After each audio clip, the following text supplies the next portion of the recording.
हा मोबाईल येऊन राहिला आयफोन, बरोबर. तर इंडिया याच्यावर काय करते माहिती आहे का, अमेरिकेत भेटते 100 रुपयाचा, इंडिया लावते याच्यावर 20% टॅक्स, 50% टॅक्स, 40% टॅक्स, 50-60% लावते, बरोबर का. हा आयफोन दुबईत कितीचा भेटते, इथं 1.5 लाखाचा, मुंबईत भेटते 90,000चा, बरोबर. तर अमेरिकेत केवढाचा भेटते, त्यापेक्षा कमी, कळलं का. तर आता विषय काय आहे, भारत काय करते, त्याचा 100 रुपयाच्या वस्तू डायरेक्ट लावते 40-50% टॅक्स, 50%, 60%, बरोबर म्हणा. मग 60% टॅक्स लावला, हा किती झाला, 1,60,000चा, 1 लाख रुपयाचा फोन, बरोबर का. मग अमेरिकेने काय केलं की जेवढा टॅक्स तुम्ही आमच्या याच्यावर लावता तेवढाच भारतातून जेवढ्या वस्तू अमेरिकेत जातील त्याच्यावर टॅक्स लागेल अमेरिका, बरोबर. आता भारतातून काय जाते, समजा कोयला जाते बा, बरोबर, कोयला विकतात समजा, राईस जाते, चला राईस, ठीक आहे, तांदूळ जाते. आता तांदूळ आपण विकू केवढ्याचा, समजा 1 लाख रुपयाचा, तो अमेरिकेतल्या लोकांनी केवढ्याचा भेटेल, 1 लाखाचा घेतला की 1.5 लाखाचा. मग ते काय करतील, ते आपल्याकडून घेतील का 1.5 लाखात, नाही घेतील. 1 लाखाचा तांदूळ 1.5 लाखात भेटू राहिला, ते लगेच जवळचा दुसरा जो देश आहे ज्याच्याकडून ते 1,20,000च भेटू राहिला तो, ते त्याच्याकडून घेतील, कळलं का. मग इथचा राहिला इथंच, कळलं. म्हणजे हा आहे टॅरिफचा विषय. आता मग तो आता कमी करी, काय मोदी कमी करेल, मोदी अरे कमी जरी केलं, मी काय म्हणतो, कमी जरी केलं वाढवलं, आता मला सांगा आपल्याकडून वस्तू जातात तिकडे कमी आणि येतात जास्त, बरोबर. सगळं लॅपटॉप पासून मोबाईल पासून मागा सगळं आपलं काय जाते, भाजीपाला धान्य, हा बरोबर का. तर असा आहे थोडा विषय. मार्केट आता आपली गव्हर्नमेंट काही राहत पॅकेज जर आणले, काही फंड दिले इथं ग्रो करायला, इथं सर्व त्याच्या भरोशावर आपलं काम नसलं तर आपलं मार्केट वर जाईल, नाही तर आपलं मार्केट आहे 21,000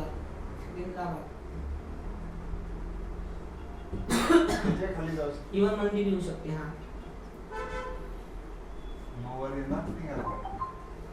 हर मंदी वर येतच असते, तो काही विषय नाही. हर खराब टाइम चांगला टाइम येतच असते. तर एवढंच की 2 वर्ष 3 वर्ष 5 वर्ष लागू शकते. म्हणून म्हणतो शिका, संघटित व्हा, इंटरनेट ट्रेडर बना, समजले का. म्हणजे काही फरक नाही पडला पाहिजे आपल्याला मार्केटचा. 2020 मध्ये तो एवढा मोठा क्रायसिस आला आहे पाहिजे, 50% लोकांचे लॉस होते, बरोबर. त्याचा माझ्यावर फक्त 2 ते 5% फरक पडला होता, कारण काही लेनदेनच नव्हतं आपलं, ना मी ना आपले क्लायंट, सब इंट्राडे. अशी मार्केट गिरे तो हम सेल करे, मार्केट बढ़े तो हम बाय करे, बस. मला सांगा इंट्राडे मध्ये जर आपण महिन्याला 10-15% जरी काढलं, बरोबर, तरी त्या डिलिव्हरीच्या तर कधी सफिशियंट आहे.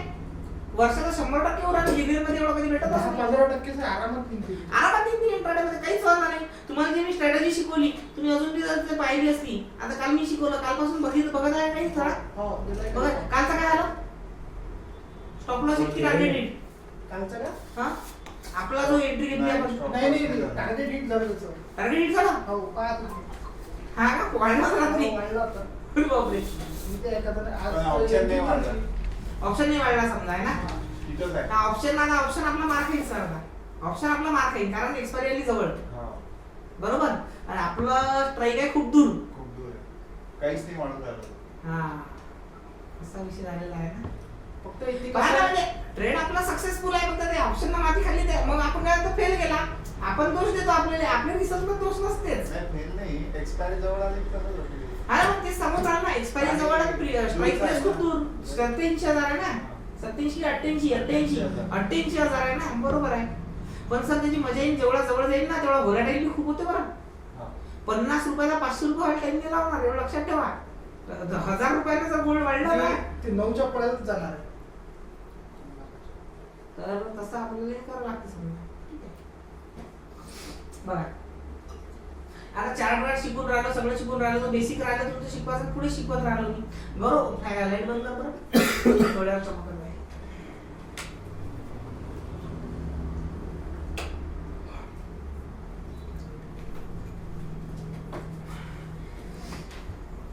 तर टाइप्स ऑफ चार्ट, ठीक आहे, काय काय कोणते चार्ट आहे, कसा आहे, काय आहे. तर व्हिज्युअलायझिंग ट्रेडिंग ऍक्शन चार्ट म्हणजे काय असते समजा. चार्ट असतात कशासाठी, गोष्ट तर ऍक्च्युअल मध्ये होऊन राहिली, बरोबर का. काय होऊन राहिली जनरली सगळ्याला समजून राहिलं, मार्केट खाली पडून राहिलं, वर जाऊन राहिलं, जे काही होऊन राहिलं, पण याचं एक व्हिज्युअलायझेशन, व्हिज्युअल प्रेझेंटेशन असते ना प्रत्येक गोष्टीचं. लग्न होते, लग्न तर ओरिजिनल मध्ये होते, लग्न लागते कसं लागते सगळ्याला माहित आहे, पण तरी बी लोक काय करते, व्हिडिओ शूटिंग काढते, बरोबर. त्याच्यानंतर मग कायसाठी व्हिडिओ शूटिंग काढतात, की काही चुकी झाली का, काही झाली का नंतर पायासाठी, काही येवासाठी, आनंदाचं दुःखाचं काय असेल ते करायसाठी म्हणजे व्हिज्युअलायझेशन त्याचं करतात, म्हणजे त्याचं एक व्हिज्युअल रिप्रेझेंटेशन बनवून ठेवतात त्या लग्नाचं, बरोबर. तसंच मार्केट एरियामध्ये चालू आहे, त्याचा काही त्याच्याशी काही संबंध नाही. मार्केट म्हणजे लग्न समजा ओरिजिनल, बरोबर, आणि त्या लग्नाची शूटिंग म्हणजे काय आहे तर त्याचा चार्टचा ग्राफ, बरोबर ना. सो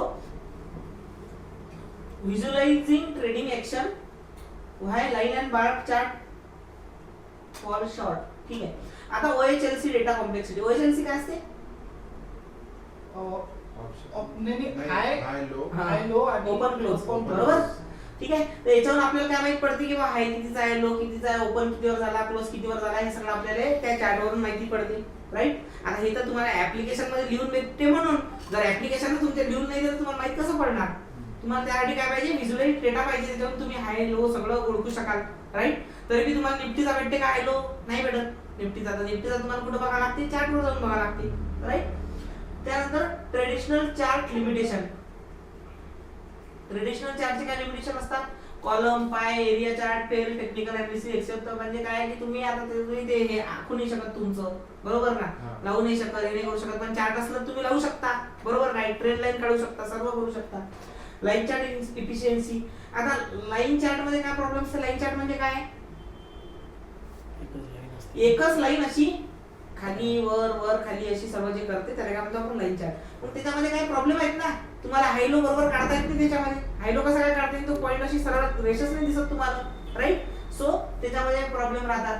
मग बार चार्टचे कन्स्ट्रक्ट काय, while it represent OHLC it lack the ability to show all 4 data point at once. हा, बार चार्टचा बी एक आहे की 4 पॉइंट ऍट अ टाइम नाही माहित पडत आपल्याला, तिथं त्या पर्टिक्युलर टाइमवर जावं लागते, बरोबर ना, त्या फ्रेमवर जावं लागते तेव्हा माहित पडते.